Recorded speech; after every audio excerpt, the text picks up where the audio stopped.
안녕하십니까? 저는 그랩 공동대표를 맡고 있는 이화경이라고 합니다. 지난 10월 15일 SK-C&C 판교 데이터센터 화재 사고로 인한 카카오 서비스 장애의 원인을 객관적으로 규명하고 또 공유하고자 외부 인사로서 카카오 비상대책위원회 원인조사 소위를 맡게 되었습니다. 제가 원인조사 소위를 맡게 된 것은 제가 과거 카카오에서 카카오톡 개발을 비롯한 여러 서비스를 경험해봤기 때문입니다.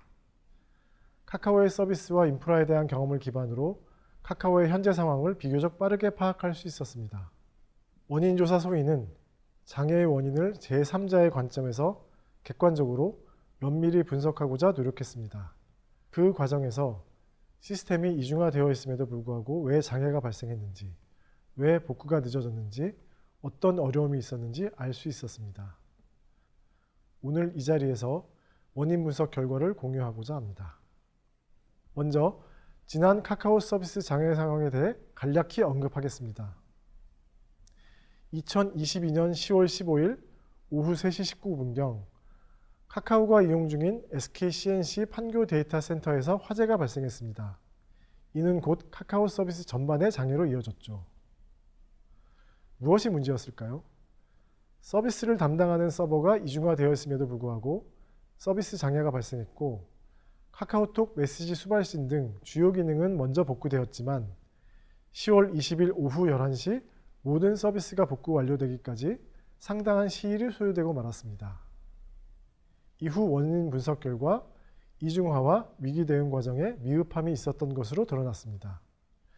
주요 원인에 대해 좀 더 자세히 설명드리겠습니다. 먼저 서비스가 중단되지 않도록 하기 위한 이중화 조치에 대해 살펴봤습니다. 그 결과 몇 가지 장애가 길어진 원인들을 발견했습니다. 첫째, 데이터 센터 간 이중화가 미흡했습니다. 데이터 센터 전체에 문제가 생기더라도 다른 데이터 센터에 모든 시스템이 이중화되어 있었다면 빠르게 복구가 되었을 텐데 일부 시스템이 판교 데이터 센터 내에서만 이중화되어 있어서 장애 복구가 늦어졌습니다. 예를 들어 서비스를 운영하는 많은 시스템에서 사용되고 있는 캐시 서버와 오브젝트 스토리지가 완벽하게 이중화되지 않고 판교 데이터 센터에만 설치되어 있어 이를 사용하는 서비스들의 복구가 늦어졌습니다. 카카오 로그인이나 카카오톡의 사진 전송 기능이 여기에 속합니다. 그리고 서로 다른 데이터 센터에 이중화가 되어 있는 경우에도 하나의 데이터 센터에서 장애가 발생하면 다른 데이터 센터로 자동 전환해주는 시스템이 작동해야 하는데 이 시스템마저 판교 데이터 센터에만 설치되어 있었습니다. 이에 따라 수동으로 전환 작업을 진행했기 때문에 복구가 지연되었습니다. 둘째, 사용자 서비스에 직접적으로 필요한 시스템 외에 서비스의 개발과 관리를 위한 운영관리 도구가 필요한데 이러한 도구들의 이중화가 미흡했습니다. 상대적으로 이러한 도구들의 안정성 확보에 소홀했습니다.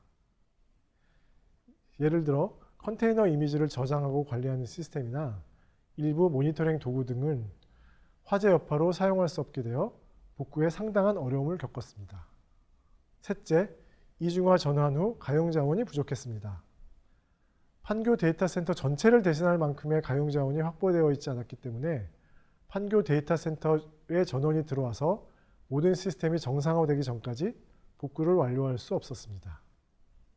전체 시스템의 이중화 수준은 가장 약한 시스템의 이중화 수준을 따라가기 때문에 개별 시스템의 미흡한 이중화가 전체적인 장애를 유발한 것입니다. 개별 부서나 시스템마다 다른 이중화 수준 및 체계, 부족한 상면 등으로 문제가 생기지 않도록 회사 차원에서 체계적인 이중화를 준비했어야 합니다. 한편 회사의 위기 대응 관점에서 봤을 때도 장애를 빠르게 해결하지 못한 원인을 찾을 수 있었습니다. 첫째, 장애 복구를 위한 인력과 자원이 부족했습니다. 운영관리 도구의 복구 인력이 부족했던 것이나 이중화에 필요한 상면의 부족은 치명적이었습니다. 평소 이중화나 장애 대응 체계를 갖추고 있었더라도 이번 서비스 장애와 같이 데이터 센터 전체의 장애 상황을 가정하면 준비가 부족했습니다. 둘째, 장애 대응을 위한 커뮤니케이션 채널에 혼선이 있었습니다. 카카오는 사내 커뮤니케이션과 모니터링 채널로 카카오톡과 카카오워크를 사용하고 있습니다. 해당 채널을 쓸 수 없을 때 중요 상황 전파 및 의사결정을 위한 커뮤니케이션 채널이 준비되어 있고 일상적으로 사용되고 있었어야 합니다. 끝으로 재해 초기의 컨트롤 타워 부재에 대해 지적하고 싶습니다. 카카오와 공동체 그리고 개별 조직이 동시다발적으로 장애에 대응했습니다. 그런데 전체적인 조율과 협업을 지원하는 전사 조직이 사전에 세팅되어 있지 않았고 서비스별로 개발자들이 최선을 다했지만 그것만으로는 부족했습니다. 지금까지 설명드린 내용을 바탕으로 이번 카카오 서비스 장애의 주요 원인을 짚어보겠습니다.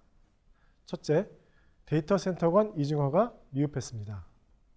둘째, 시스템을 복구하기 위한 운영 도구 및 모니터링 시스템의 이중화가 미흡했습니다. 셋째, 하나의 데이터 센터 전체의 장애에 대응하기 위한 인력과 자원이 충분하지 않았습니다. 원인 조사 소위는 이러한 내용을 담은 원인 분석 결과 보고서를 무거운 마음으로 카카오 비상대책위원회에 제출했습니다. 저는 제3자로서 이번 카카오 서비스 장애의 원인을 분석하고 진단할 수 있을 뿐 실제로 같은 문제가 재발하지 않도록 대책을 세우고 행동에 옮기는 것은 카카오의 역할과 책임입니다. 카카오는 많은 이들의 아픈 경험으로부터 알게 된 것을 진중하게 받아들여야 할 것입니다. 카카오는 올해 이프 카카오에 이어지는 발표에서 장애 대응과 대책에 대해 공유할 예정이라고 합니다. 카카오와 같은 대규모 서비스 장애 사례가 흔치는 않은 만큼 공유되는 정보들이 많은 서비스의 재해복구 대비에 도움이 되기를 바랍니다. 앞으로 다시는 같은 일이 발생하지 않도록 카카오의 모두가 끊임없이 노력하리라 믿습니다.